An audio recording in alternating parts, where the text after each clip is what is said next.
Oke, selamat datang kembali semuanya. Hari ini kita bakal bedah buku yang menarik banget nih, Atomic Habits dari James Clear. Ya, buku ini fokusnya keren ya.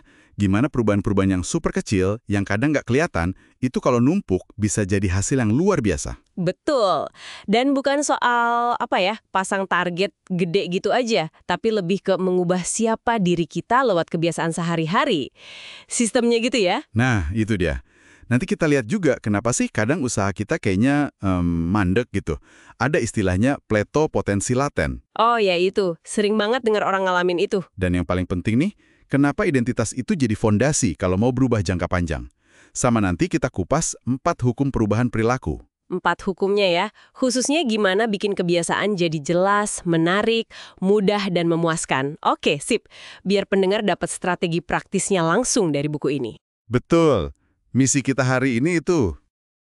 Ngomong-ngomong soal yang tadi, plato potensi laten, saya sering dengar keluhan, udah kerja keras nih, kok hasilnya nggak kelihatan-kelihatan ya? Itu dia, bukan sih? Iya, persis itu. Clear ngasih analogi bagus loh soal ini. Kayak manasin es batu. Es batu, gimana tuh? Jadi, misalnya suhu es dari -5 naik ke -1 derajat Celcius. Kan kita udah kasih energi terus tuh, panas. Tapi wujudnya ya masih es aja kan? Iya juga ya, belum cair. Nah, baru pas di 0 derajat, baru deh dia mulai mencair. Jadi usaha kita sebelumnya itu bukannya sia-sia, tapi lagi numpuk potensi gitu. Nggak hilang. Oh, oke. Jadi akumulasi ya. Kesuksesan yang kelihatan instan itu sebenarnya hasil dari yang nggak kelihatan sebelumnya. Masuk akal sih. Bener banget. Tapi ada lagi nih yang lebih dasar dari sekedar nunggu hasil muncul. Apa tuh? Identitas kita. Ini kunci banget. Perilaku kita itu kalau nggak sejalan sama kita merasa diri kita siapa, ya nggak bakal awet. Maksudnya gimana tuh? Contohnya? Misalnya nih, Anda pengen lebih sehat. Tapi kalau di dalam hati Anda masih merasa, saya ini tipe orang yang nggak suka repot, atau saya mah lebih mentingin nyaman daripada capek, ya pasti bakal balik lagi ke kebiasaan lama. Oh iya. Jadi ada tarikan ke diri yang lama gitu ya. Susah kalau keyakinan dasarnya nggak diubah. Tepat. Makanya mengubah kebiasaan itu intinya mengubah cerita tentang siapa diri Anda. Wah, ini dalam nih. Jadi bukan cuma ayo lakukan X, tapi lebih ke ayo jadi orang Y. Terus caranya gimana dong mengubah identitas itu? Kayaknya berat banget. Nah, Clear bikin simple kok. Cuma 2 langkah aja. Oke, apa aja tuh? Pertama, putuskan dulu Anda mau jadi orang yang kayak gimana. Bukan cuma mau hasil apa ya. Tapi beneran tipe orang seperti apa yang Anda inginkan. Oke. Jadi fokus ke menjadi siapa. Terus yang kedua? Kedua, buktikan identitas baru itu ke diri sendiri. Caranya, lewat kemenangan-kemenangan kecil, tapi konsisten. Kemenangan kecil, maksudnya? Tiap kali Anda melakukan sesuatu, sekecil apapun, yang sejalan sama identitas baru itu, Anda kayak ngasih suara atau vote buat tipe orang itu. Oh, kayak ngumpulin bukti gitu ya? Iya, misalnya nulis 1 paragraf tiap hari. Ya, Anda adalah penulis. Pakai sepatu lari aja, belum lari jauh. Ya, Anda adalah pelari. Setiap aksi kecil itu konfirmasi. Wah, memberi suara untuk diri sendiri. Suka banget saya sama ide ini. Oke, ini kayaknya langsung nyambung ke strategi praktisnya ya, 4 hukum perubahan perilaku itu. Betul banget. Kita masuk ke hukum pertama. Buat jelas atau make it obvious. Jelas? Gimana caranya? Intinya, kebiasaan itu sering dipicu sama sesuatu kan? Nah, biar kebiasaan baik jalan, pemicunya harus jelas banget. Ada 2 teknik bagus nih. Oke, apa aja? Pertama, niat implementasi. Jadi jangan cuma bilang, mau olahraga tapi spesifik banget. Saya akan perilaku pada waktu di lokasi. Contohnya? Contohnya, saya akan meditasi jam 7 pagi di ruang tamu. Jelaskan kapan dan di mana? Ini ngilangin bingung mau mulai kapan dan di mana. Oke. Sangat spesifik ya. Terus teknik kedua? Kedua, menumpuk kebiasaan atau habit stacking. Ini kaitin kebiasaan baru sama kebiasaan yang udah jalan. Formulanya, setelah kebiasaan lama, saya akan kebiasaan baru. Oh, jadi nebeng ke yang udah ada ya? Kayak gimana tuh? Misalnya, setelah sikat gigi malam, saya akan baca 1 halaman buku. Atau, setelah nuang kopi pagi, saya akan minum segelas air putih. Gitu. Oke. Jadi ditempelin aja ke rutinitas, pinter juga ya. Tapi nih, kadang udah jelas pun, rasanya kok ya males gitu buat mulai. Ada cara biar lebih menarik gak sih?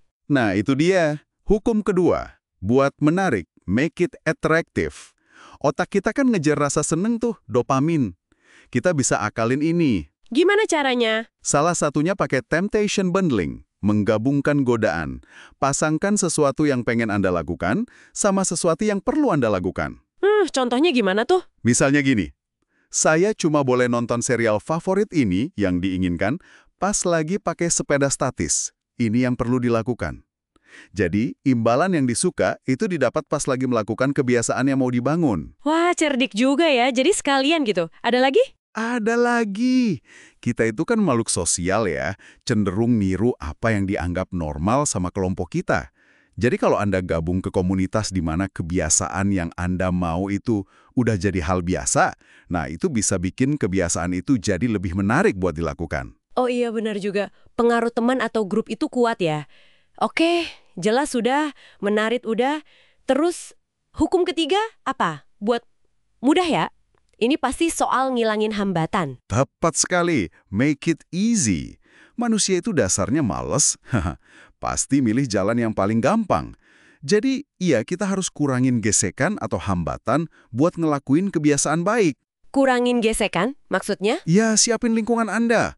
Kalau mau makan buah lebih banyak, ya jangan disimpan di laci kulkas paling bawah dong.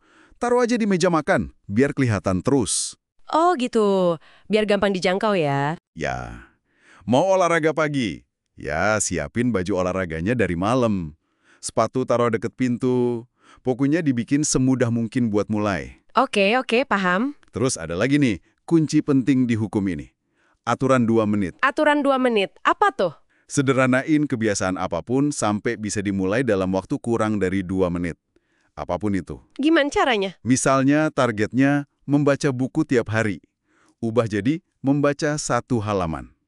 Atau target lari 5 km. Ubah jadi memakai sepatu lari. Hah? Cuma gitu aja? Ya, tujuannya itu cuma buat mulai. Karena memulai itu langkah paling susah biasanya. Kalau udah mulai, biasanya lebih gampang lanjutnya. Momentum awal itu penting banget. Wah, aturan 2 menit ini kayaknya penyelamat banget buat yang suka nunda-nunda ya. Oke, udah jelas, menarik, mudah. Tinggal yang terakhir nih, biar awet gimana? Hukum keempat buat memuaskan. Kayak sehat gitu, nggak instan? Nah, itu dia tantangannya. Sementara godaan buruk, kayak makan junk food atau main medsos, itu puasnya langsung terasa. Makanya, kita perlu cari cara biar kebiasaan baik itu ngasih rasa berhasil atau puas segera setelah dilakukan. Gimana caranya? Kan hasilnya masih jauh. Bisa macam-macam. Kasih hadiah kecil buat diri sendiri setelah berhasil lakuin kebiasaannya. Atau, yang populer banget, pakai habit checker. Tahu kan, yang dicentang-centang itu? Oh iya, yang bikin kalender penuh coretan atau stiker itu ya? Nah, itu dia. Melihat rentetan keberhasilan secara visual itu ternyata memuaskan buat otak kita. Terus ada aturan emas juga di sini. Jangan pernah absen 2 kali berturut-turut. Maksudnya? Kalau hari ini kelewat nggak lakuin kebiasaan, ya udah nggak apa-apa, wajar. Tapi pastikan besok balik lagi ke jalurnya. Jangan sampai 2 hari bolong berturut-turut. Itu bisa merusak momentum. Oke, jadi kuncinya konsistensi dan langsung balik kalau sempat jatuh. Menarik banget ya keempat hukum ini saling nyambung. Oh iya, tadi disebut juga soal lingkungan kan? Itu pengaruhnya gede juga ya. Kayak cerita veteran Vietnam itu. Iya, gede banget pengaruhnya. Ini nyambung ke hukum 1 soal pemicu dan hukum 3 soal kemudahan. Cerita veteran perang Vietnam yang kecanduan heroin itu contoh yang ekstrim tapi jelas banget. Gimana ceritanya? Jadi, banyak tentara AS kecanduan heroin pas di Vietnam karena lingkungannya mendukung, heroin mudah didapat, stres tinggi, banyak pemicu. Tapi begitu mereka pulang ke AS, lingkungannya berubah total. Pemicu lama hilang, akses susah. Hasilnya, 9 dari 10 tentara itu bisa berhenti kecanduan gitu aja, tanpa rehab khusus. Wow, segitu drastisnya ya pengaruh lingkungan. Banget. Ini nunjukin kalau kadang, cara paling gampang buat ubah kebiasaan itu, ya ubah lingkungan kita. Makanya, orang yang kelihatannya punya kontrol diri super kuat itu, seringkali bukan karena tekadnya baja banget. Terus karena apa dong? Karena mereka pintar mendesain lingkungan mereka biar mendukung tujuan mereka. Mereka meminimalisir godaan di sekitar mereka. Jadi mereka jarang perlu menggunakan kontrol diri itu. Oke. Jadi bukan melawan godaan terus-terusan, tapi ngilangin godaannya dari awal ya. Sip, sip. Oke, jadi kalau kita rangkum nih ya, intinya lupain target gede sesaat, tapi fokus bangun sistem kebiasaan kecil yang konsisten. Betul. Terus, ubah identitas kita lewat suara atau tindakan-tindakan kecil itu tadi. Gunakan 4 hukum, bikin jelas, menarik, mudah, dan memuaskan. Yap. Dan jangan lupa kekuatan lingkungan. Sadari betul pengaruhnya. Oke, jelas banget. Sip. Dan ingat ya, inti dari semua ini tuh bukan soal punya sesuatu di akhir nanti, kayak punya uang lebih banyak atau berat badan turun, tapi lebih ke menjadi seseorang yang Anda inginkan. Kebiasaan itu jalurnya, kendaraannya buat mengubah siapa diri Anda. Menjadi seseorang ya, dalam banget. Nah, mungkin sebagai penutup nih, ada pertanyaan buat Anda renungkan di rumah. Coba pikirin, satu aja kebiasaan super kecil yang bisa dilakukan dalam 2 menit, apa yang bisa Anda mulai hari ini juga sebagai suara pertama untuk identitas baru yang Anda dambakan itu.